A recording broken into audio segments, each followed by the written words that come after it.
അതായത് രവതാ ചന്ദ്രശേഖരനെ DGP ആയിട്ട് നിശ്ചയിച്ചുകൊണ്ടുള്ള തീരുമാനം വന്നതിനെ തുടർന്ന് മാധ്യമ സുഹൃത്തുക്കളാണ് എന്നോട് പറയുന്നത് വന്നിട്ട് അതിനെ തുടർന്ന് എന്നോട് ചോദിച്ച എല്ലാ ചോദ്യങ്ങൾക്കും കൃത്യമായ മറുപടി ഞാൻ പറഞ്ഞിട്ടുണ്ട്. ആ മറുപടി എൻ്റെ ഫേസ്ബുക്കിൽ പറയുന്ന കേൾക്ക്. നിങ്ങൾക്ക് എൻ്റെ അടുക്കൽ നിന്ന് നിങ്ങൾ ഉദ്ദേശിക്കുന്ന മറുപടി കിട്ടില്ല കേട്ടോ. നിങ്ങൾക്ക് CPM-ൻ്റെ ഭാഗമായിട്ട് നിൽക്കുന്ന ജനങ്ങളിൽ ആശയക്കുഴപ്പം ഉണ്ടാക്കാൻ വേണ്ടിയുള്ള ബോധപൂർവമായിട്ടുള്ള ഉദ്ദേശമുണ്ട്. കേട്ടെ, ആ ഉദ്ദേശമൊന്നും വിജയിക്കാൻ വേണ്ടി പോകുന്നില്ല. അപ്പോൾ അതുകൊണ്ടാണ് ഞാൻ പറഞ്ഞത്. അന്ന് പറഞ്ഞ കാര്യങ്ങളൊക്കെ ഇപ്പൊ നിങ്ങൾക്ക് സോഷ്യൽ മീഡിയയിൽ കിട്ടുമല്ലോ. എൻ്റെ ഫേസ്ബുക്ക് നോക്കിയാൽ മതി.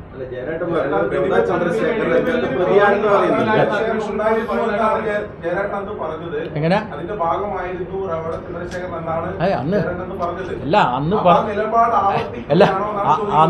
അന്ന് പറഞ്ഞ കാര്യങ്ങളൊക്കെ നിങ്ങൾക്ക് അതിൽ കിട്ടുമല്ലോ. പിന്നെ എന്തിനാ ഇപ്പൊ ചോദിക്കുന്നത്? ഇല്ല അതെ നിങ്ങൾക്ക്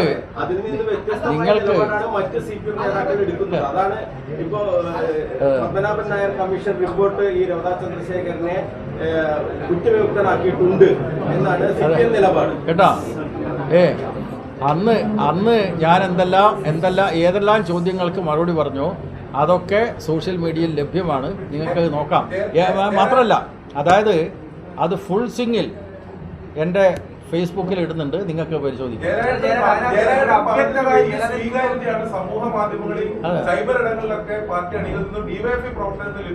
തീർച്ചയായിട്ടും നല്ല കാര്യമല്ലേ നിങ്ങൾ പറഞ്ഞ്. അല്ല, ഞാൻ പറഞ്ഞല്ലോ. അപ്പോൾ റിപ്പോർട്ടർ ചാനലിൻ്റെ പ്രമുഖനുണ്ടല്ലോ, അദ്ദേഹം പറയാണ് CPM-ൽ നിന്ന് ഒറ്റപ്പെട്ടു. താങ്കൾ പറയുന്നത് ഭയങ്കര സ്വീകാര്യത എൻ്റെ വാക്കുകൾ കിട്ടിയെന്ന. അതെ. അപ്പോൾ ആ വാക്കുകൾ ദൃശ്യസമേതം നിങ്ങൾക്ക് കാണാവുന്ന ഒരു സൗകര്യം ഞാൻ ചെയ്തിട്ടുണ്ട്. എൻ്റെ ഫേസ്ബുക്കിൽ വീണ്ടും ഇടുന്നുണ്ട്. അപ്പോൾ അന്ന് പറഞ്ഞ കാര്യങ്ങളെപ്പറ്റി വീണ്ടും പറയിപ്പിക്കാനാണ് നിങ്ങളുടെ ശ്രമം. അത് CPM-നെ സംബന്ധിച്ച് നല്ല വിശ്വാസമുള്ള ജനങ്ങളിൽ ആശയക്കുഴപ്പം ഉണ്ടാക്കാൻ വേണ്ടിയിട്ടാണ്.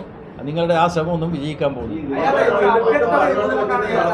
നിങ്ങൾ ഒരാൾ പറഞ്ഞു ഞാൻ മറുപടി പറയാൻ സന്നദ്ധ. നടത്തിയ സ്റ്റേറ്റ്മെന്റിനകത്ത് അതിനുശേഷം ഒരു അവ്യക്തത വന്നിട്ടുണ്ട് എന്നുള്ള യാഥാർത്ഥ്യം. അതായത് ജയരാജൻ പറഞ്ഞ സ്റ്റേറ്റ്മെന്റിനകത്ത് രവതാ ചന്ദ്രശേഖരൻ ഉൾപ്പെടെയുള്ള ഉദ്യോഗസ്ഥർക്ക് ഇതിൽ പങ്കുണ്ട് എന്നാണ് സൂചിപ്പിക്കുന്നത്. അല്ലെങ്കിൽ അവർക്ക് ഉൾപ്പെടെയാണ് ഇതിൽ നേതൃത്വം കൊടുത്തതെന്നാണ് സൂചിപ്പിക്കുന്നത്. അപ്പോൾ ഒരു അവ്യക്തത ഉണ്ടായിട്ടുണ്ട്. ആ അവ്യക്തത ഏതെങ്കിലും തരത്തിൽ അത് അങ്ങനെയല്ല, രവതാ ചന്ദ്രശേഖരൻ പങ്കില്ല എന്നുള്ളതാണ് ജയരാജൻ ഇപ്പം പറയുന്നത്. അല്ല, നേരത്തെ പറഞ്ഞതുപോലുള്ള ആ നിലപാടിൽ തന്നെ ഉറച്ചു നിൽക്കുക. ഞാൻ പറഞ്ഞ കാര്യങ്ങളെ പറ്റിയിട്ട് എല്ലാവർക്കും നല്ല വ്യക്തതയുണ്ട്.